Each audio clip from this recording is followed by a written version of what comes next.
It's Christmas break, and Hana, my daughter-in-law, complained about the meal I made. "This food is terrible. How poor are you?" she said, sounding like a brat. She stood in the kitchen, looking at the dinner I had prepared with disgust. I thought she trusted us like her own parents, but I couldn't handle her attitude anymore. I'm 62 years old. My son, Frank, is independent, and my husband and I live peacefully together. Lately, I've been taking yoga classes and playing tennis. Today, I was excited to meet some friends I made through tennis for lunch at a cafe. As I was getting ready, my husband said, "I'm going fishing with my friends today. If the timing works, I'll pick you up. Call me if you need me." I told him, I can get back on my own. Have fun fishing. He's a bit protective, but he's always kind to me, even though I can manage by myself. He wants to make sure I'm okay. I feel safe and loved by him, and I enjoy my peaceful days filled with my hobbies. One day, I got a message from Frank. "I'm getting married to my girlfriend. I want to introduce her this Saturday. Are you free?" Frank is 30 and works at a big company. He's been really busy, so we don't talk much. I was surprised by his sudden news and told my husband right away. Finally, he's getting married. I was worried he'd never find a girlfriend at 30. "I can't wait to meet her," my husband said, excited. I felt happy for him too, but a little worried. Frank is a lot like his father, kind and easygoing, but sometimes too much. When he was a kid, he'd let friends keep his last pencil or eraser, even though it meant he had none left. I thought, I hope he can be clear with his girlfriend about what he wants. Saturday came, and Frank brought his girlfriend, Hana. She was very tall, like a model, and very beautiful. "This is Hana," Frank said, and she gave a small bow. She acted like an actress, and I was impressed by her elegance. "I'm Frank's mom. Please come in," I said warmly, but Hana didn't seem to react much. "Hana, you're so tall and pretty. How did you two meet?" I asked, trying to talk to her. "We met through a group date set up by a coworker. She was a waitress at the restaurant, and I visited her a lot. She was really beautiful and hardworking," Frank explained. "You really like Hana, don't you? It reminds me of how I felt about your mom when we were young," my husband added, smiling at the memory. The meeting went well, and even though Hana was a bit quiet, I tried to make her feel welcome by talking to her. I asked Hana, "What do you like about my son?" hoping for a positive answer. She just said, "Nothing really." I tried to offer, "Do you prefer coffee or tea?" She replied, "I'll have juice, please." Her tone was so childlike, it bothered me. After she left, I asked Frank, "Is she always like that?" Frank sighed and said, "She's always quiet and blunt, doesn't talk much, but yeah, that's how she is." I don't mean to be rude, but I was bothered that she didn't greet me or use polite language. I told him. Frank explained, "She had a tough childhood. Her parents had her when they were in high school, then got married and fought all the time before getting divorced. I want to support her, because she grew up with a lot of struggles." "I understand now. You have to make her happy," I said, deciding to support their new life together. But after the wedding, Hana started calling me all the time. "I'm at the store and I'm feeling faint. Can you pick me up?" she asked one day.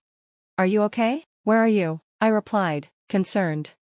"I'm at the supermarket near the station. I'm sitting on a bench. Can you come get me?" she said. At first, I felt like I was helping a daughter, and it made me happy, but soon, her requests became constant and annoying. "The groceries are too heavy. Can you help me carry them home? I booked the wrong place for my hair appointment. Can you drive me there? It's raining too much for me to ride my bike. Can you come pick me up?" I often asked my husband to help, but sometimes he couldn't because of his work. "Sorry, can you take a taxi today?" he'd say. "If you're paying for the taxi, then fine," Hana would answer. I felt like I was being treated like a helper. Hana's personality seemed off, and I wondered why my son married her. One day, when Frank came home alone, I asked him, "Why is Hana so selfish? She's beautiful, but it must be hard to deal with her attitude." Frank looked sad and said, "I fell for her beauty and proposed, but it wasn't easy. She always wanted me to do whatever she asked, and I just agreed to everything. I let her have her way all the time." I realized I had raised Frank to be too easygoing and tolerant. After not hearing from them for a while, Frank called to say they were coming home for Christmas. I made dinner, but when Hana saw the meal, she complained right away. "Fried chicken and omelette? This is like something for kids. Why don't you serve sushi or something? How poor are you to make such a sad meal?" she sneered. "I'm sorry, I should have told Mom about your favorite food," Frank said, bowing his head. He's always been too kind and easily taken advantage of. Hana, knowing this, replied, "I don't like raw fish. I prefer meat sushi, like roast beef or pork. Can't we just order delivery?" Before I could respond, my husband stood up, angry. This is the last time we'll see each other. Treat this as our last supper and eat whatever you want, even meat sushi. I'd never seen my usually calm husband so angry. Frank and Hana were shocked. What do you mean, the last time? Frank asked. Just what I said, my husband replied. Your mom worked hard to make your favorite dishes, like fried chicken, tamagoyaki, roast beef, and cake. But your wife insulted her cooking and treated us like we're poor. From now on, we're cutting ties with you. He finished, and it seemed like he'd really had enough. Hana snapped, what's the holdup? If you have roast beef or cake, bring it out. It's your fault for hiding it. Don't blame yourself. Frank's wife has no problem being rude. If my husband has had enough, I'll stand up to this daughter-in-law, I said, quietly determined. I'm sorry your favorite dishes aren't ready. Do you have any requests? I asked. Hana ordered without hesitation, meat sushi with roast beef or puto ham. Also aioli and caprese. She continued, we're out of olive oil for aioli, but we have red snapper and clams for aquapazza, so I'll leave the rest to you. I took out the ingredients, annoyed, and handed the pot to Hana. What am I supposed to do with this? She asked, looking confused. I think my homemade dishes don't suit your taste. Let's see what you can cook, I said, letting her take over. That's right, my husband added. You call my wife's cooking miserable and insult her. You must be a good cook. Well, I'm just a guest here, Hana muttered, trying to justify herself. Enough. Just do as you're told, I said, glaring at her. She looked startled but quickly placed the pot on the stove. Don't burn it.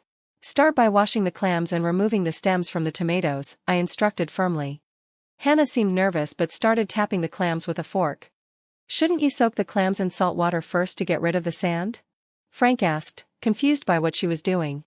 I don't know about that, and seriously, you're such a mean mother-in-law, making me do all this, Hana said, clearly upset. She threw the fork down and stormed off. My sister, who was visiting for Christmas, joined in the conversation.